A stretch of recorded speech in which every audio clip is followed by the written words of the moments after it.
Shalom. Di sini saya ingin berkongsi satu kesaksian saya. Nama saya Adeline dan saya bersuami satu. Namanya Daniel dan beranak 4. Saya dah mengenali Tuhan lebih 20 tahun. Banyak juga yang saya telah belajar, tapi ada juga sesetengah pengajaran yang lebih susah untuk dipraktikkan daripada yang lain. Saya fikir kamu juga faham tentang itu kan? Sejak dulu lagi, saya memang seorang yang pandai bimbang. Lebih-lebih lagi lepas ada anak. Saya banyak risau dan bimbang dengan pelbagai perkara tentang kesihatan mereka, kesejahteraan mereka, tentang kewangan kita cukup ke tidak, tentang masa hadapan kita dan pelbagai lagi. Satu perkara yang saya boleh nyatakan di sini, proses kebimbangan ini memang amat meletihkan, memberi tekanan yang tidak dikehendaki, yang melambatkan atau menghentikan saya daripada mengambil tindakan, terutamanya dalam area pelayanan. Dalam Matius 6:25 hingga 34, Yesus mengajar tentang kebimbangan. Di sini saya baca petikan itu ya. Oleh itu, jangan khawatir akan hidup kamu, apa yang kamu makan dan minum, atau apa yang akan kamu pakai. Bukankah hidup lebih penting daripada makanan dan tubuh lebih bernilai daripada pakaian? Lihatlah burung di udara yang tidak menyemai benih, tidak menuai tuaian, dan tidak mengumpulkan hasil di dalam jelapang. Tetapi Bapa kamu yang di syurga memelihara semuanya. Bukankah kamu jauh lebih berharga daripada burung? Siapakah antara kamu dapat memanjangkan umur walaupun sedikit dengan mengkhawatiri hidupnya? Mengapa kamu khawatir tidak mempunyai cukup pakaian?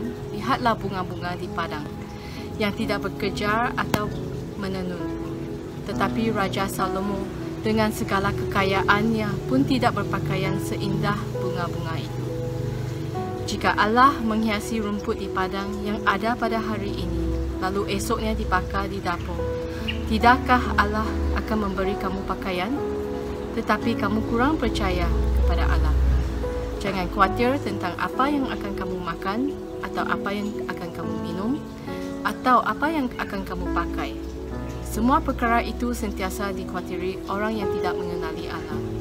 Bapa kamu yang di syurga tahu bahawa kamu memerlukan semua itu. Sebaliknya, utamakanlah pemerintahan Allah dan lakukanlah kehendaknya. Lalu Allah akan memberikan semua itu kepada kamu. Oleh itu, jangan khawatiri hari esok. Kerana ada cukup hal yang dikhawatirkan pada hari esok. Cukuplah kesusahan hari ini. Tidak usah ditambah lagi. Kawan-kawan yang dikasihi, banyak kali saya membaca petikan ini dan mendengar khutbah tentang perkara ini juga. Tapi saya masih tidak terlepas daripada kebimbangan. Setiap kali saya dicabar untuk mengambil langkah dengan iman. Biasanya selepas didorong ataupun ditolak oleh suami saya biasa akan tunggu dan risau. Dan fikir sehingga ada plan B, ataupun saya panggil insurance. Just in case something happens. Saya akan berasa lebih selesa lepas saya ada plan B. Saya juga sentiasa terfikir, kenapalah suami saya ni macam tidak berasa bimbang langsung? Tidakkah dia berfikir tentang kita? Kenapa saya seorang saja yang bimbang? Nah, kemurahan dan kebaikan Tuhan melimpah dalam hidup saya. Dia sangat sabar dengan saya. Setelah sekian lama saya sedar betapa salahnya saya. Dengan kebimbangan ini, saya ini bukanlah jadi hero. Padahal ia berakar dari kehendak untuk mengawal. Keinginan untuk mengawal hasil daripada setiap situasi dalam hidup kita. Tuhan menegur saya yang itu satu dosa. Itu keangkuhan saya. Kebimbangan menyatakan kepada Tuhan yang saya lebih mempercayai saya sendiri daripada Tuhan. Ia menyatakan kepada Tuhan, saya tidak percaya kamu dengan perkara yang penting ini. Biarlah saya handle sendiri. Sampailah kepada awal tahun ini, apabila saya dihadapi dengan situasi di mana saya terpaksa berhenti kerja sepenuh masa saya sebab ia menjejaskan kesihatan saya. Kali ini saya betul-betul tiada plan B. Saya mula risau, saya tidak tahu apa nak buat. Lepas tu, Tuhan mengingatkan saya dengan gambaran Petrus berjalan di atas air dengan Tuhan Yesus. Untuk berbuat demikian, pertama sekali, dia perlu melangkah keluar dari bot itu. Dia perlu take action. Tapi tiadalah jaring atau apa-apa yang dapat menangkap dia kalau dia tenggelam. Tiada insurance atau plan B untuk Petrus. Hanya dengan kepercayaan dan mata yang fokus kepada Yesus. Dan saya merasa pada saat itu Tuhan berkata dengan saya, tiba masa untuk kamu melakukannya tanpa plan B. Trust me. So, I am learning to let go more, to take bigger steps of faith to trust God instead of thinking up a plan B.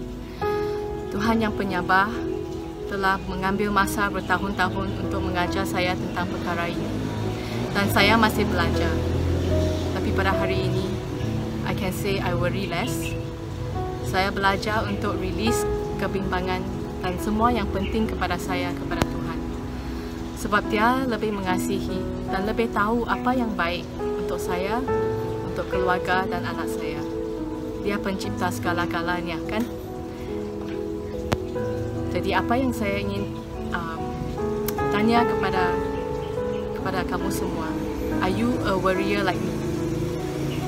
Dengan itu saya menjemput kalian untuk take up the challenge, melepaskan kawalan kepada Tuhan dan fokuskan mata kepada Dia. He will never fail us. Dia akan menjaga segala keperluan kita. Let's allow God to change us from a warrior to a warrior. Mari kita berdoa. Tuhan Bapa di syurga, kami serahkan pada saat ini segala kebimbangan yang terhadap perkara yang penting di dalam hidup kita. Biar dari segi kehidupan peribadi kita, pekerjaan ataupun keluarga. Kita tahu Tuhan, Engkau lebih kasih, lebih mengasihi dan akan dapat menjaga lebih baik daripada kita. Segala apa yang kita rasa sangat penting untuk kita. Jadi Tuhan, kita ingin belajar untuk melepaskan kebimbangan kita ke dalam tangan-Mu Tuhan. Kita mau belajar untuk fokus mata kita kepada Kamu, kepada Engkau Tuhan Yesus, seperti mana Petrus memfokuskan mata dia kepada Engkau Tuhan, dan yang menjadikan dia boleh melangkah keluar dan berjalan di atas air. Ajarlah kita Tuhan untuk menjadi warrior dan bukan warrior. Kami doa semua ini dalam nama Tuhan Yesus.